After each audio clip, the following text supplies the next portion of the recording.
Kasa. Yan jumeza ya hye ezama oye yan audience nyina na enwumbre bia no yakopon ye na adoma ye betena ha na ya pansama rekodo wo man Ghana ha nyina na ye bo ho dewu na ezi ho nkomo nne trama ezi nkan ye ka kire won no ya odi bibia ye bafa yan banezufa oda ejumejuma akasa wo Ghana ha wonano na enyi won aba na ebebisa won nsam ekure bie no offer won njumeza a wozi ho na mfaso a owo ma oye yentimemfo no eda minti nne ya hye jumeza no sonko yanyi oye PPAG for Planned Parenthood Association of Ghana yanyi won abefia hade there yanyi won bocho nkomo so oban Kasa TV haza wonye ahoho fia ha na mum so oban Kasa program do a emde enyi first time a yanyi won zi nkomo wo Kasa program do na automatombe no yanyi won baba program ya do na ya twonkomo ozana won jumeza wozi no odoso bebre nne ebe gina ho na yebisa se oka PPAG a oya abazi na woye na medjumezi ya mpo ofrihi na obai ona o Cape Coast ha na Central Jinkotin ana do Ghana ha nkotin ana do Africa nyina na wiazi nyina ukaba bebia na obechechire mu na nyama woye wo wona aso ye ho na mo obai a yenso nyana yente PPAG won nka da no ibotum ya akọ na yenye won akaye adwuma na yenso yenya won dwumezi ne ho mfaso nti enne yame ya adoma ofri da memre ya kapem abra ya bapono yenye PPAG funa yenye won ofia ha ye bo twetwe nkomo business oye dani abawana na me guest a ofri PPAG oye madam PHYLLIS ANNAN nyo oni penyina oda PPAG edwumaku na no e wo Central Region ha nyina na yabama na akwaba na yanyina hye nkomo twetwe ase madam akwaba nia what's ndene nyame adom ye na wo se nyame na adom boko Kasa TV has a PPAG for one yaho nyo Kasa na ide wakade nne one first time on this our show. Okay. Now from time to time no we'll get you home so that you take us through most of the things that you do. And drama amazing kama akano epere ye hwe PPAG as ejumoku ankasa aza woye wona asoe nti ozinka ye mpere semre epere ye hwe discussion no na komotwetwe na ase straight away na ebi so there so waka PPAG a nyimpa onti wonizini da no aba sam na be ka che na fa PPAG ho da PPAG woye dey another woye dam na che one mandate so a wo wona asoe ho meda wase na mada etiefo ne ahwefo nyina so asese brise wode won afidie ne to ha etie eye nsema otide se meyi ni awokan na no ayese ye ka se PPAG a se ye de cobro for kasema ye se Planned Parenthood Association of Ghana did you meditate you a PPAG 4 year no eye nhyehyei a ewo parenthood ye ka parenthood a say obi adune mfeso na wawo no hwemba no we ye kra na owo nhyehyeye wa wo ho na ode betena eye ewiase nti PPAG no eye niama efa say oyoba so oyoberima eye won reproductive niama cha say apomuden in general no apomuden ene asetena pa sani a obehye wo niama yi a wo parenthood no ebedi mu. Okay nti ono mandate no obotum wa kyerɛ mu kakra the PPAG nti dam a kyerɛ mu no dam azipotin na woyɛ na so nti say eba Cape Coast na PPAG in general a tetetembre no na se wo ka PPAG a na nkwafo bebre nyimde baby ma why family planning and a baby ma we discuss about a nyinsen ho eniamaniama enkoten okay ye ka PPAG ye mandate sesia eno ye mribi aba betwem but opa Cape Coast asoye ha sesia no ye mfre ni PPAG nko abio okay sesia ye nya dan fofor ama edin no na niama ye wodan no mu no asesa nti sesia no So we PPAG and as I will be PPAG specialist hospital. Okay, into the specialist hospital near that account. Yeah, the specialist hospital na account. Oh, okay. That means there's a big difference between PPAG. You know what we know PPAG. PPAG ne dey wo ho edin ne ye PPAG. Okay. Ye da so aye ye niama dada na anka ye wo dande down but say aye de niama foforo aba be ka ho. Ama ade na aba be ye mu nti ama ye didin ni bia ka wa ye friend no specialist hospital. Okay.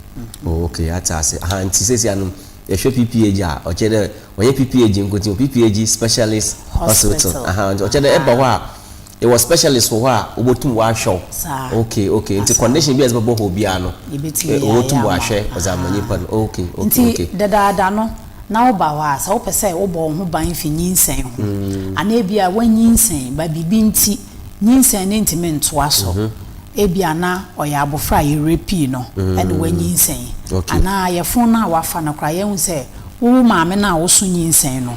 Wo problem nti no se yakase to anyinsen ne so a wo betimi ahwere wo nkwa ana nyinsen na wo fa ye e bia na wunnim se wunyinsen nti yare be bo wa na bibi to ma ono no mu nro bi ma nyinsen no na abofra na oda wo yem no oba wiase a oba be ye hawo e de ama abusua ababe ye ohawa ma Cape Coast ababe ye hawa o mine nti no yanya be boa kwan bi e be fa so aye be yi sa hawo na firi ho no nti de dada PPAG aye nim na nkrofo nim market be bia no obi atena ne nsa wo PPAG a o say ho the family plan ne nko an wo ye ana wo nyinsen mu hawo na wo de kwa na ya ahwe na ya aya ama sisi aye kasa de PPAG aye nim dada no although those things are there family planning hu dwumadi ye da ho aye sesempo ye de bebre ababe kan ba sese aniama foforo enso e ka ho ebiwa asa akwenya bemu a be cheche aniama foforo ye de abe kan ma na ye specialist hospital. Okay, akwenya na wada ho mpo da na ye pede ye hwe the kinds of services one random ma oye timemufo abra wa ba wona so ye ho de obesre obeja yersa na de ma otiodubian. Okay, nti ne di kan no mesisi a eye PPAG specialist hospital. Nti nkan ne enim say ye family planning. Nti family planning dwumedi no ye da ho ye say opese wo bo ho ban firi nyinsen ho ana say ebia wanyinsen na bibi nti empede atu anyinsen ne so eno nso eho dwumedi e wo ho na fofra ye de abeka osisi ya ne say abofra ba yare a obetumi e de na ba PPAG hospital enfa abofra ya wo nenne nko a abofra bi a ya wo na fiti samre ya Kopim University so yare say malaria say typhoid yare biara e ha onipa no wo de ne ba PPAG a ye wo doctors ene niama wo ho a omo de be ye nhwehwemu no wo de ahwe no apart from that say wunyinsen na sa wo special care wo de ba PPAG specialist hospital a wo benya special care from mra wanyinsen Kopim time a wo be wo ene awo achi say wo onso na say bia wa pa wo ache na wo no emba wonim senti kunti wo de achi a wo de Fabra PPAG specialist hospital ye was specialist wo kwa ona wo be run labs and scans ne ade no ma chiro senti kunti anyinsa ne mba. Okay, nti wo lab laboratories wo wana so wo nyina. Oh, very good. Scans, there were x-rays. Oh, wow. There were even theater. It was specialist hospital. Tell me about what chanka. Oh,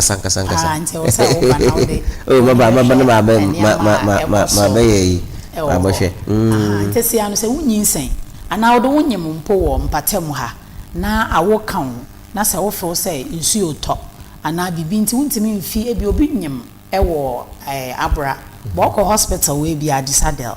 Ano twama de ko baby ti se baka no o de mani PPAG ye mfa ho se wo ko hospital wo baby ye de care ne be ma wo ne ya gyewa wo fine ne ya hwe wo na wo ba ebi wo ho a ye pese ye ma amanfo nso te se bia wo ko hospital wo baby ti se interbetin ne ye book you for ebi a cesarean section and operation bi enya awo nko operation bo operation bia operation e bia ko interbetin wo be ka se bia esan de drum dodo a e wo ho ni ti no ye nti ata no ayema woni niama a wode be surgery na ma wonti e bia wo book wa ko next 2 weeks a catch a doctor ne sa wo pane chew on the obetumi a onfa umra PPAG hospital san say ye nti ata na e wo hon is for hiring to all doctors are wire surgeons ne ade nti wobetimi de wo case ebi antabetin bakano na wo de abaho ankafo babia abaho ababeye nje se no dwumadi bia wo hospital te say antabetin no betimi aya ama wo no so wo ba PPAG hospital a ye wo ho say ye beboa wo doctors wo ho specialist wo ho ye wo lab man wo ho ye wo ngetwa scan wo ho ye wo midwives ye wo nurses ansana family planning no bi anim dada no so dwumadi no eda ho a ekoso e wo PPAG specialist hospital. Oh, okay, very good. Ono chede easy my cry what my life because me a very critical about health issues pa time to time no I am a pere metay check up pa I will come. Okay. One of these days I will come for check-ups nazi. Okay. Na my share issue of reproductive health services no yen discuss on the kakran share services are where in that regard. Okay. Nti reproductive health service a mebu no especially. Okay. Obebu mebu na wongebu wansa from the age of 9 de kono. Okay. Wonyina is part of the reproductive health issues. Nti efasa mebu na wo bebu no wo fie na bia at a certain age wo hwe ontimi mbu ne nsa. Ana obu ne nsa a etra so. Ana se obi mpo mebu wo ye bebu na bia bibi how concerning reproductive health na ye organ bi e system ni ma ebeboa ma wetimi ebu nsa two etimi afa ye fun ana etimi anyinsan na awoba nti se how anachi maybe wo reproductive health na ho a e wo say wo de ba PPAG specialist hospital na specialist ayakra won de won aba no won wo ye nhwehwemu wo si ano kwan ma apart from that nso obi wo area na owa akwala bia owo experience bibi te say rape case ya ankasa ye dwumadi ne ye tra e de communities nim ene mebu no ye wo clubs enketenkete wo communities nim a ye ne omu hia e reproductive health issues ye ko schools ene omu ko discuss menstrual hygiene normally how to care for yourself during menses ne ade how to shave normally ade ni nyina eye dwumadi bia ye de ko communities na villages no ye ne wonko di ho nkomo ne ye boa won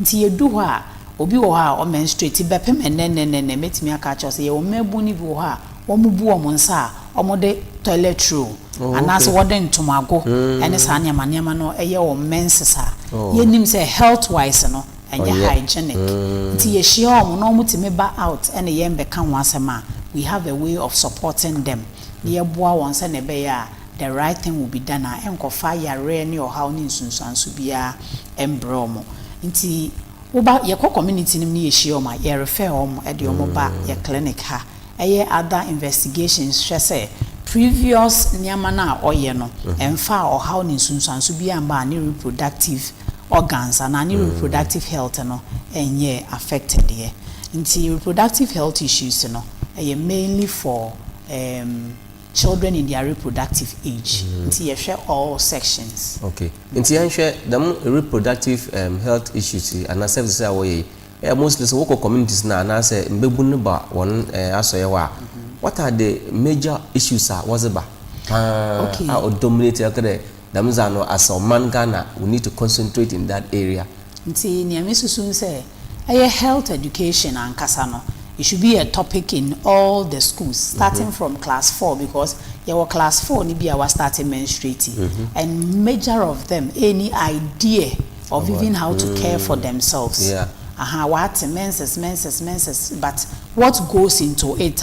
Emma onya problem how to even care for themselves during the menstruation. You know, they lack that knowledge. But that knowledge, you know, parents be shy away. So I'm your mama ebe discuss about menstruation. Nti afra na anye lucky na wan ko school a teacher ni won interest obeka ho asema. Na just afra na nkasa de na dwene ana based on na ayonkofo otifre omo ho na more the nantal. Nti menstrual issues and how to care for themselves na a problem. And sana early sex and also another problem because you can get a kola like 10-11 years awafa be mother. But me sure say sanko one knowledge and education ewo ho say at that age in sex is not good anka won nyanya mebia anka wo ye nti bebre na leads to early pregnancy. Okay. At the age of 13, 14, 15 na when you say 14 years a day. I dream ben cry no wa or the baby insane. Na so 14 and 15 cry no be wa or be no 16 years. 16 years I dream ben no wa the baby cater for sa akwala no.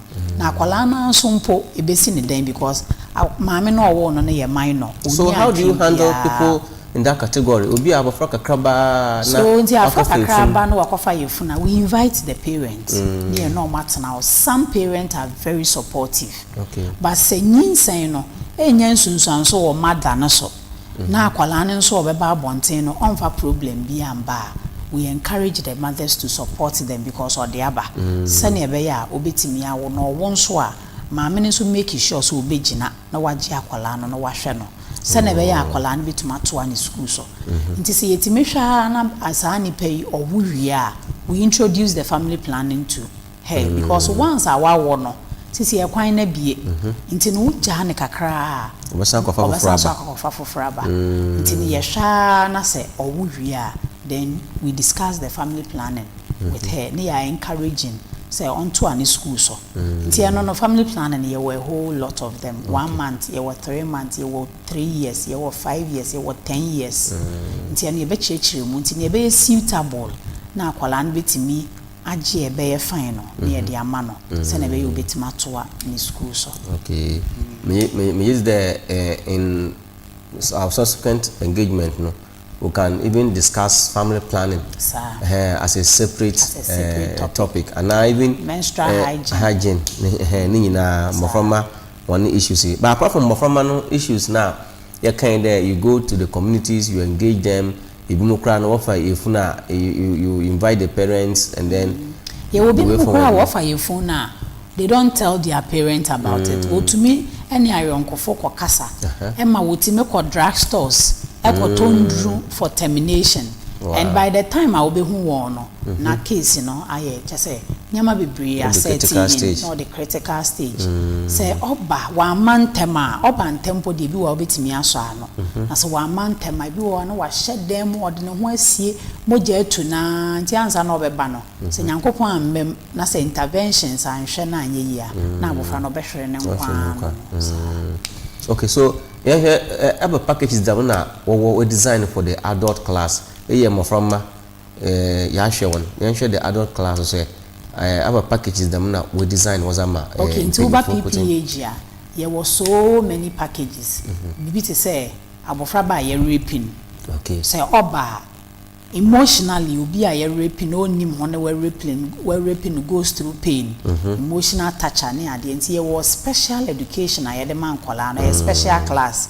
1 man 1 day pay. The first day you won't come a new baby near the psych no because akwala ye raping no so when ya entity for when ya educational messages and farm manner going forward so when slow bear ma or in try class or bear call sex and into marriage until we have a special class for them and we take them through on a timetable we take them through and we have other benefit packages. Say you're raping no you will food staff kakra if you're school near school bag for kakra you will wake kakra if you are packaging and nines it's yen and Kasa yen and every near packages are there no near the man and from time to time we visit them and the parents near normal Kasa. They are so akwala so adwena hwe say trauma na okọ mu no e free na adwene mu Emma since you were clear mind obetimi dey ato an school so oh okay we say ho ye gudu ayenye PPAG fo na yenye won twonkomo nne wokasa dwumazedo na dama music kam kan no yenye won panyin a oda dwumaku na no wofa no Madam PHYLLIS ANNAN na enyimri yenye twonkomo business dani wonsofo de bia yenye won twonkomo the platform yido na use the ebotum say akonye da ho a ebotum afran na ebia was bisebi ana den sama yereka no if there ebi hia mayempa o de eka kire na akonye da ho 05082068460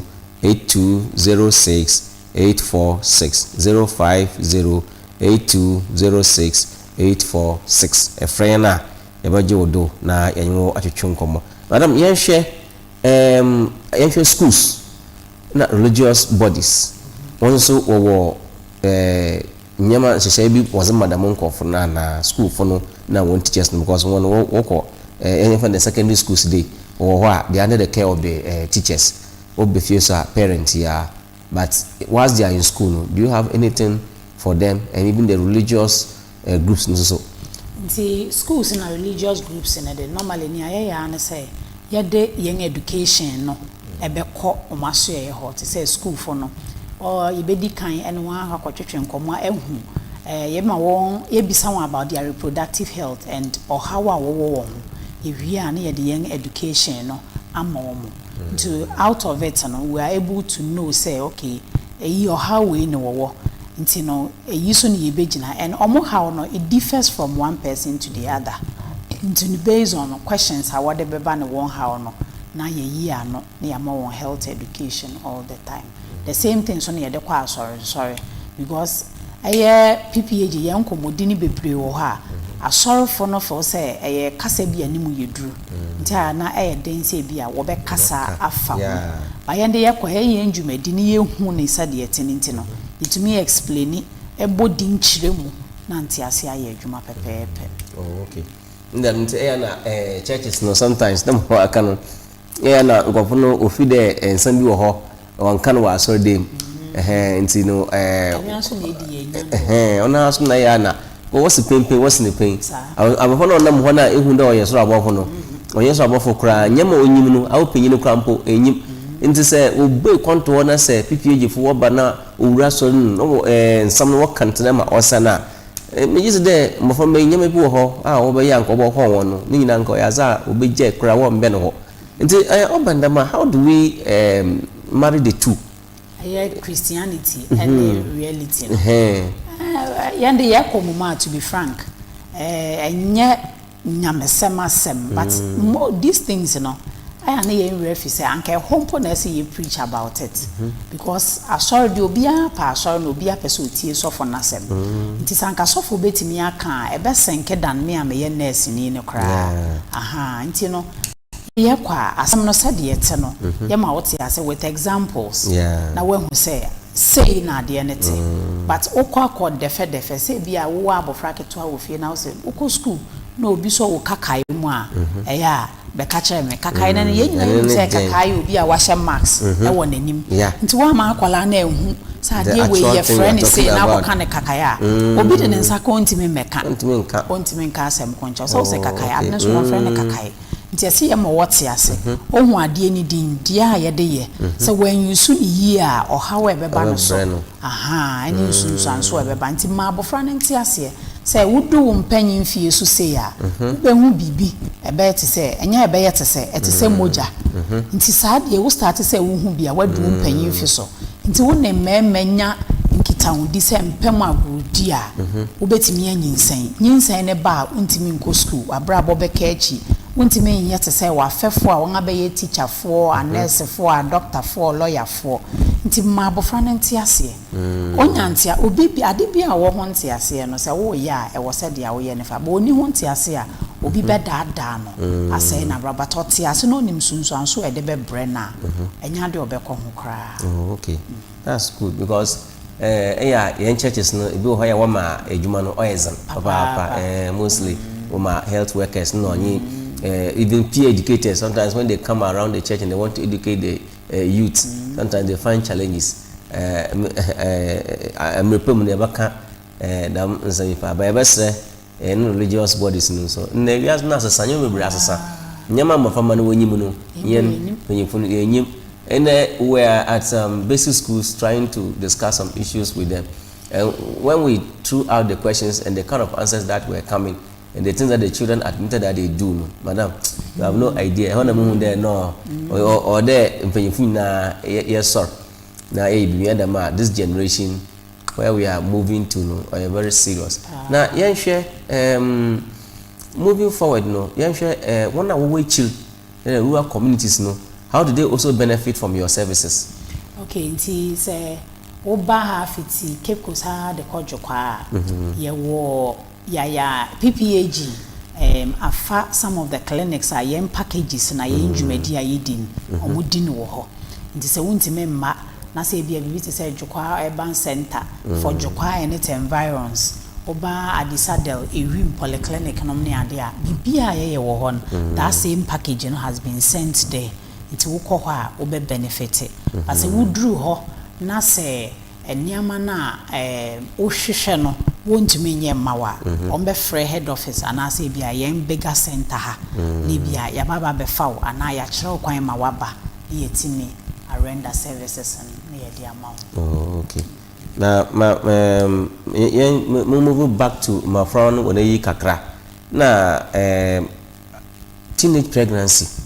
Or one issue be a my family pa. In case there, my family work with them to be on now. How do we handle them? So apart from another one kasa work on one maybe wako fear because if you are home the situation now come of any put about hospital was better if you the time so traditional birth attendant be na wako we ko them now boils down to education now and well no but say teenage pregnancy say one my assure ne aye kotona we try to discouraging because yinsen na buried say na me di kan no first of all when yinsen e baby sa baby a hospital ni e bisa wo card e bia painful card a wo ya wo de ma wo be card na ya hwem say ya hwem na say investigations ayaye ni nyina no sa wo be wie na affect wo na wonfa akwala yarefo na akwala hawfo bebe wiase a enuan se be encourage you near encourage mothers no se na be you betimi a carry on with the pregnancy till time obewo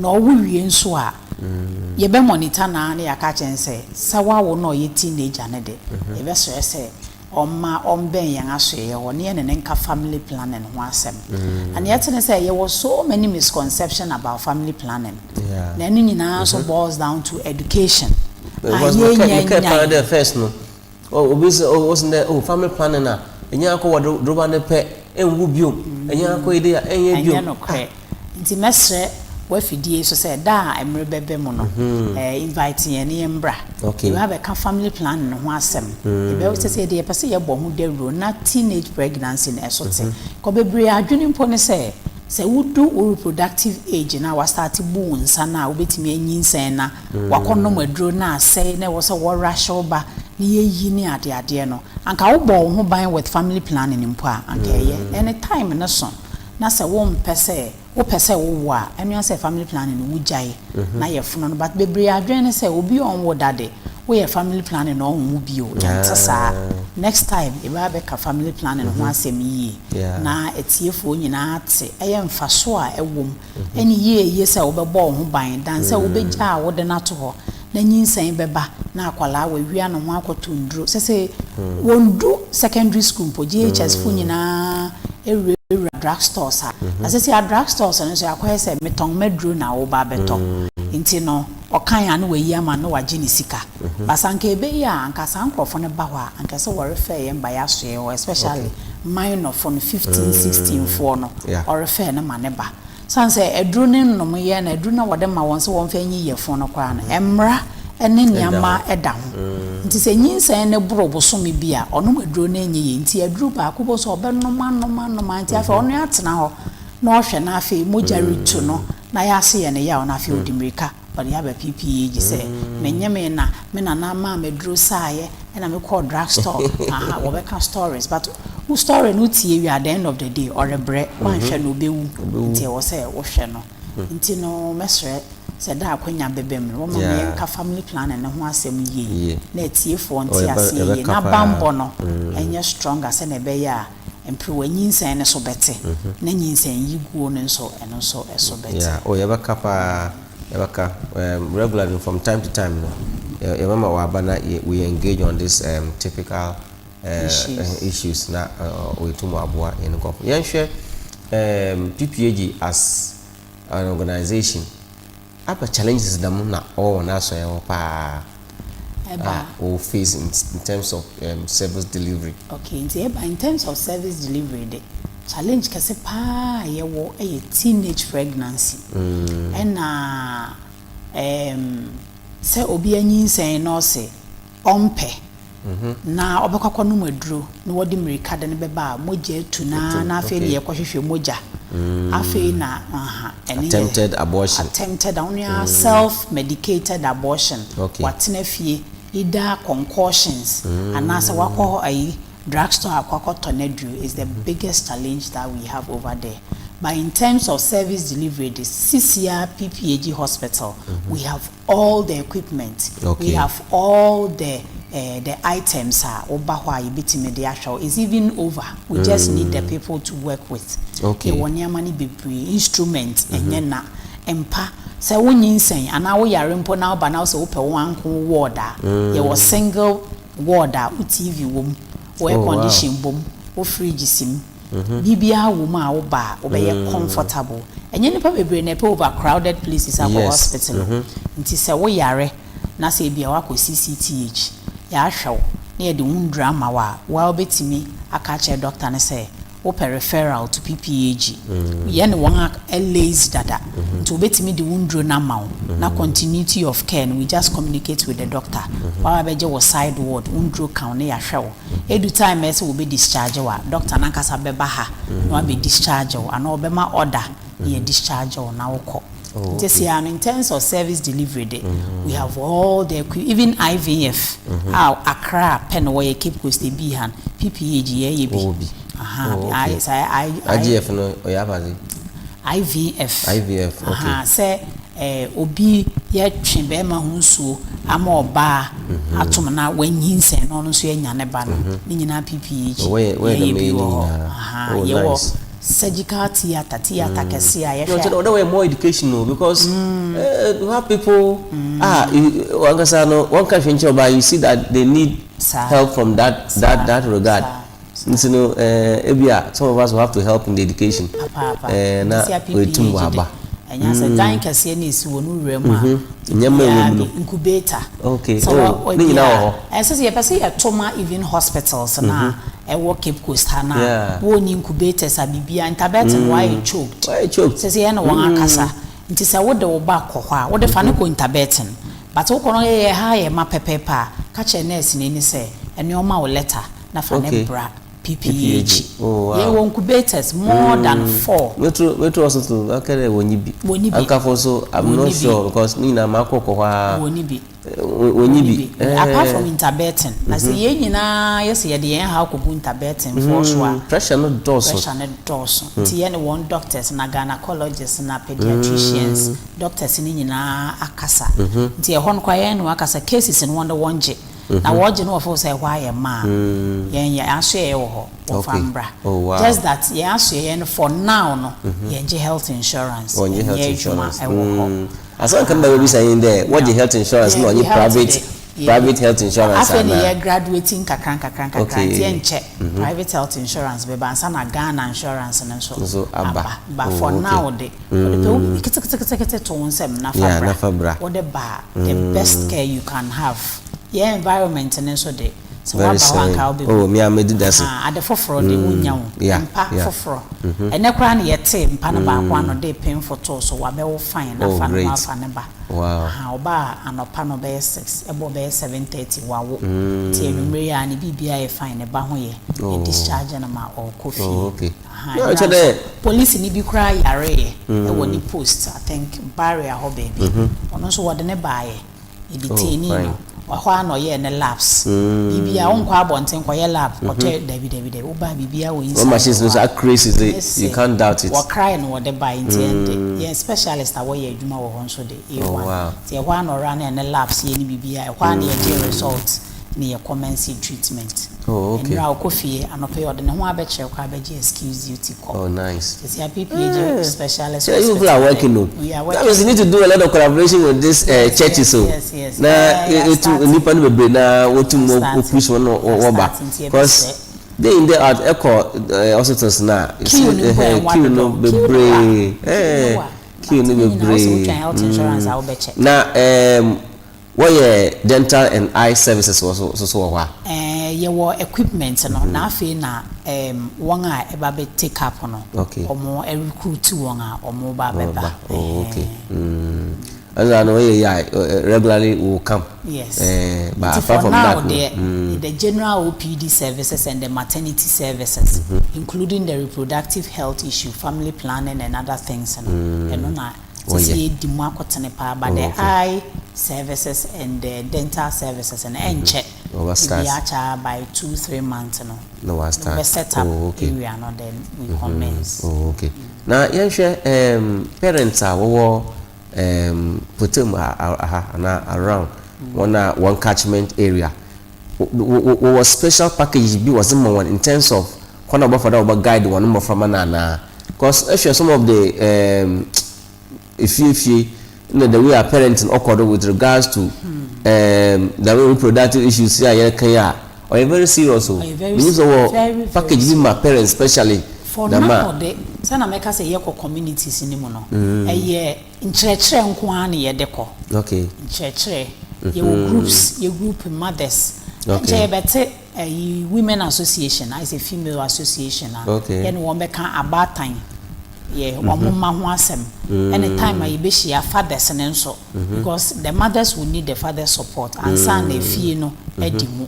The only package we have now is the health education, and the education are on betie. So the children will be better in the house. What is na nkolana abanam say special children aso ye den dada. But ebi mo ha unya omo na o guide you ma they are able to work through. For now the packages we have for parents a one patem han obi to me the baba madam won to no for mam na aja o ire and we have sections like that. Nche bia sa sections na baby every Saturday morning e bia 10 o'clock to 12 o'clock. Wow, for so bass word den a wo de fa ne bra. Yes, our sections near your mobile Kasa. Near sounds of church won. Ayen san dwuma.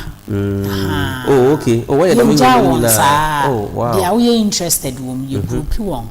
Near Fanipa with me at church won. Sa dwumede ya sha ase wa Accra near the test say be ye dwuma. Gradually you be do Cape Coast a teenage pregnancy.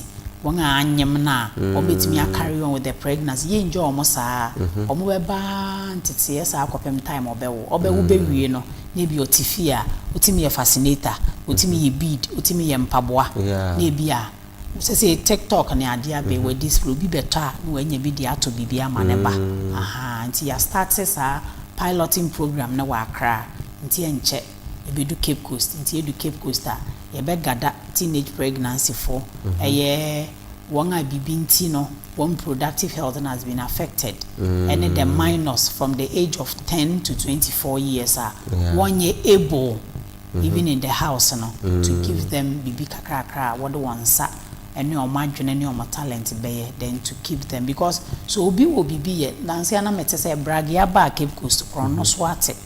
That is true. It's a pen for non so minus or would you may be a discabrena, Bemar and that ma uncle sir.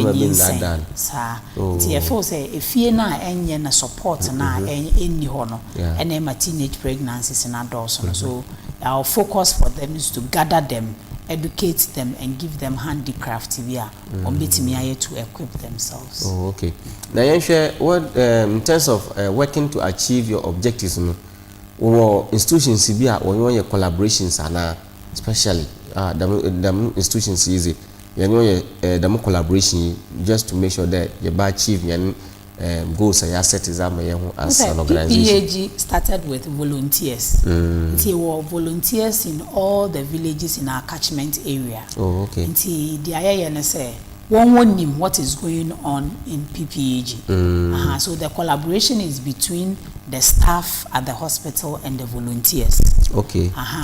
And we sometimes migrate to the university, UCC campus. Okay. So you be meeting SRC president and our halls, prefect near there. No, programs are. They invite us. You know, Kasa because they also need education. Okay. So for now, the collaboration is between and Tomabo Bomo de Nano. Oh yeah. Now share as an organization, what do you expect from your audience, from the communities on your more engaged? Okay, so we expect to help say ma won fa adie biara wo kom health wise no enhenda yen adwuma ayeye as soon as they will draw back no we are not going to get them to work on them tini I expect na say bibi biara wo kom sa adwe bibia wonte ase fa wapomuden ho no memfa nhya wo ho come to us ye will call centers ye will numbers ubetimi afre call ye nearby facilities bi now ni omo kasa oni omo kasa na eche omo so they will direct you to come ye will advisory board wo ho ye will counseling board wo ho ye will all the boards there to ba bia e fata says ye do kon ye de be ubesha sankrofo nsa no omo no wakasa this na you engage you meet people or they even call on air and they testify about the offended impactor PPAG enya wonder would you like to share some of them? Okay, I met me aka say PPAG e baaye no mortality say obi be kwa awo so obi wu reduce drastically. Very good.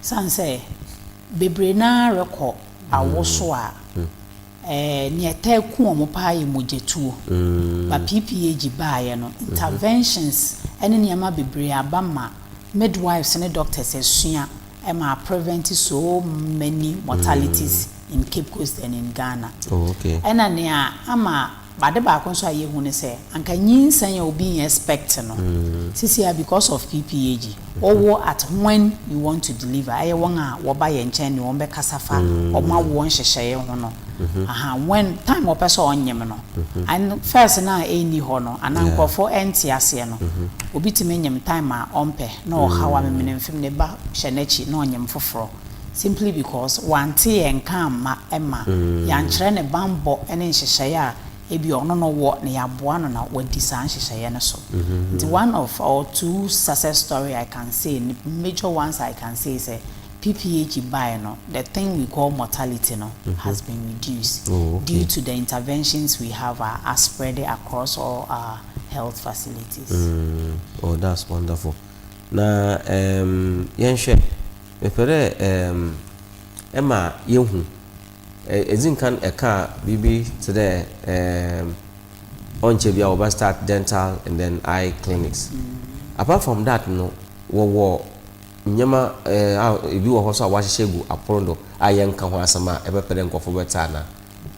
Oh, so far ni aye hadwen say by the end of the year ye betimi ahya ase and aye ahya ase sesia ye de rekono eno ne ni aye aboboso yi family planning services no reproductive health services maternal services outpatient services no eno ena ya ka ho asemi going forward no mo say bibia ahya ase no nkakra nti based on dom na ebeba ni problems na wo de beba no ena be men akwanya ema yede other services no account.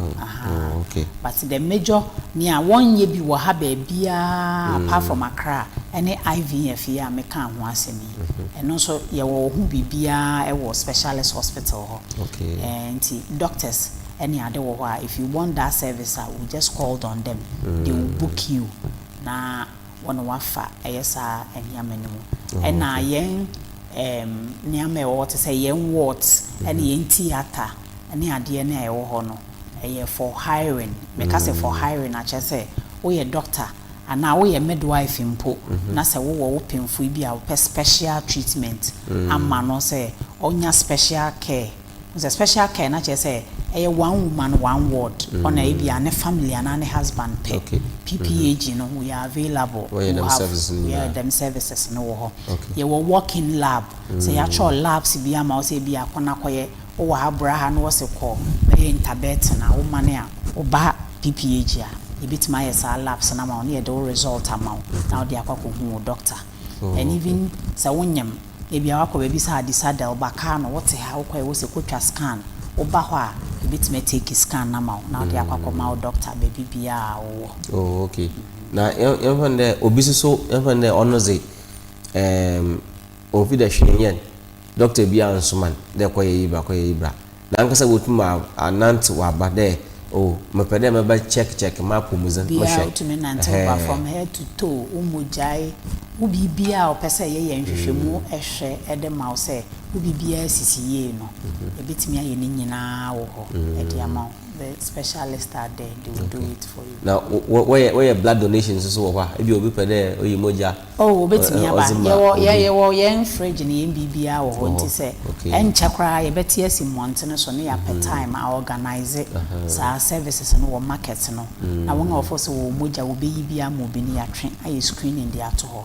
Tia BBA will be moja and they say where you would impone us. Unipano accident or done tabetna. Once I watch him be a mayeno. Letting a bit the moja no a brown now they are showing nipa. Now one so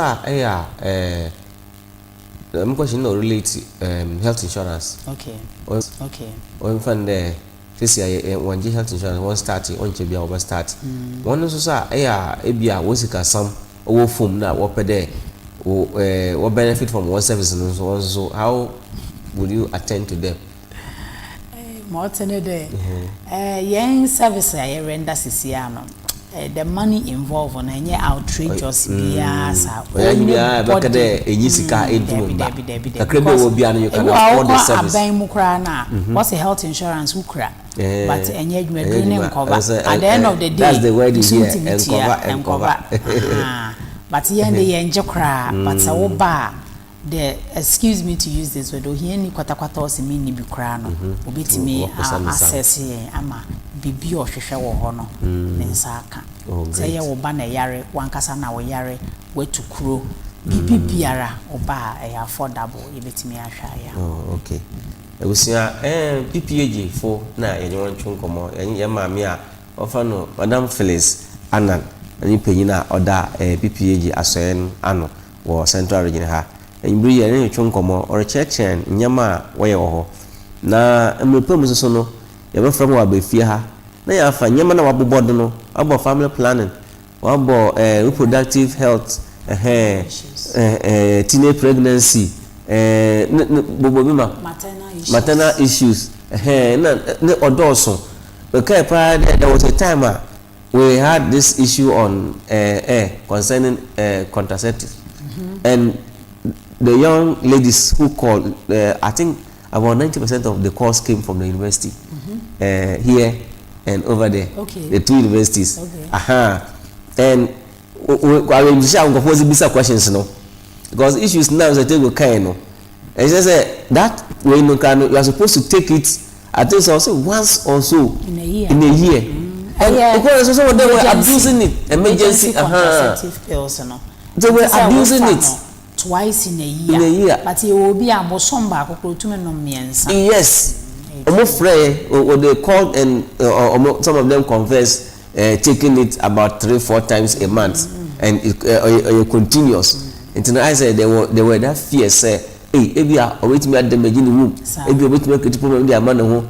So we only advise them say nothing has happened and kaichiri omuya fast PPAG. So that they organize some screening and for them na maybe I think say a issue be one day every time now family planning and contraceptive issues and major issues now because this year no I say teenagers near the NFL say money be enough and they're able to walk into the drugstores to assess whatever and I make I say there are cautions at the drugstores, but akoye sikasem or penisika they don't mind. So we are just abusing the drugs and even antibiotics cry and after one akojeji dem draw no say utie bia ebe yon serious ba I Monday ya era baby ba PPAG ya em so onyem be 4 months no no anomedra came in pain nam say na ukoto draw no when obo baby okoto anything Cape Coast here and okoto edro no to first one what ton man no be 400 cedis amba okosan so ko bi o third one was say waba hand prince and ye better so kakra ma and what so e ma no ma ono me stella anya adwuma nti ono ananum asem so osan so ko third one wo kai so e no de ubetima no mojaduro no nom half bottle na fa kan aduro no ho ebeba e ho no obi tia ne say ade we de o ya obewu nti no e wo say advice amudi amano openisika nti half bottle no no manwumre a eyo ochena nwumre so sanso no have moja dru be ne no have bottle so ho nti no ye besre ayen drug stores ne ade although ayo adwuma a wo ye e de age usika but let's do the right thing because life is at stake Rabana buy a ne kasa onu oba e ohun bi ni ama e course na chese ndru na wa no na baby na wuda ne yemma baby ne baby kra pro ema